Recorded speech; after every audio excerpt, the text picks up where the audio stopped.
తిరుపతి నుంచి రేణుగుంట వైపు వెళ్లే మార్గంలో ఇటీవల కాలంలో కురిసిన వర్షాలకు రోడ్లు కోసివేయడంతో రాత్రి సమయంలో ఆ మార్గంలో వెళ్లేటువంటి ద్విచక్ర వాహనదారులతో పాటు వాహనదారులు నిత్యం ప్రమాదాల బారిన పడి కాళ్ళు చేతులు విరగడమే కాకుండా కొంతమంది ప్రాణాలు గాలిలో కలిసిపోయిన సంఘటనలు ఉన్నాయి.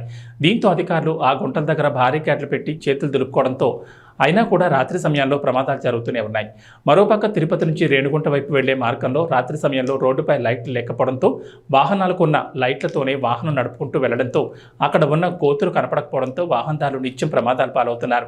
అయినా కానీ అటు అధికారులు ప్రజాప్రతినిధులు స్పందించకపోవడంతో అనేక మంది ప్రమాదాలకు గురవడమే కాకుండా వారి ప్రాణాలు గాల్లో కలిసిపోతున్నాయి. ఇకనైనా అధికారులు స్పందించాల్సిన అవసరం ఎంతైనా ఉందని వాహనదారులు ప్రాధాయపడుతున్నారు.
తిరుపతి రేణిగుంట రహదారిలో ఈ మధ్య కురిసిన వర్షాలకు రోడ్లంతా తెగిపోయి గుంతలమయమైంది.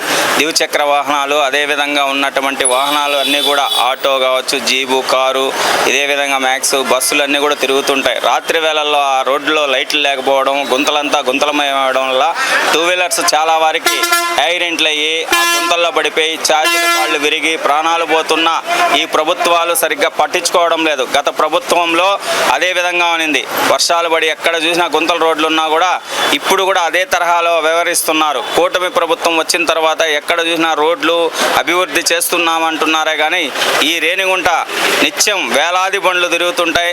లక్షలాది మంది ప్రజలు స్కూల్ అయితేమి అదేవిధంగా పనులకు వెళ్ళే వాళ్ళు అందరూ కూడా ఆ రోడ్లో ఎప్పుడూ తిరుగుతూనే ఉంటారు. ఉదయం నుంచి రాత్రి వారికి కూడా రద్దీగా ఉండే రోడ్లో వర్షాలు పడి ఈరోజు గుంతలమయమైపోయింది. ఎక్కడ చూసినా తెగిపోయింది. కాబట్టి తక్షణమే ఈ ప్రభుత్వాలు కూడా సరే ఖచ్చితంగా ఆ రోడ్లు వేయడం, అదేవిధంగా లైట్లు అవన్నీ కూడా అమర్చాల్సిందిగా ప్రభుత్వాన్ని కోరుకుంటున్నాం. తిరుపతి నుంచి రేణుగుంట వెళ్ళే మార్గంలో గుంతలు పడిన వర్షంలో గుంతలు విచ్చలవిడిగా ఏర్పడడం వల్ల రాత్రిలో వెళుతున్న ఇరుచక్ర వాహనం కానీ, మూడు చక్రాల వాహనాలు కానీ, బస్సులు కానీ, కార్లు కానీ వాహనదారులతో పాటు వాహనాలు డ్యామేజ్ కావడంతో వెళుతున్న ప్రయాణికులు కూడా కింద పడి కాలు చేతులు విరగడము, ప్రాణ నష్టాలు జరగడం కూడా చాలా ఎక్కువ జరుగుతుంది. గత ప్రభుత్వం కూడా రోడ్లు గుంతలు పడిపోతే పట్టించుకొని పాపం లేదు. ఇప్పుడు ఉన్న ప్రభుత్వం కూడా అదే వైఖరిలో నడుస్తూ ఉంది. అక్కడక్కడ గుంతలు ఉన్నట్టు చోట్ల భారీ గేట్లు పెట్టి అధికారులు చేతులు తుడుచుకుంటా ఉన్నటువంటి పరిస్థితి జరుగుతూ ఉంది. దీన్ని కూడా ఈ ప్రభుత్వం దృష్టిలో తీసుకొని అతి త్వరలో ఆ రోడ్డు ప్రమాదాలని తగ్గించడానికి ఆ గుంతలను కూడా సరిచేయాలనేసి చెప్తా ఉన్నాం.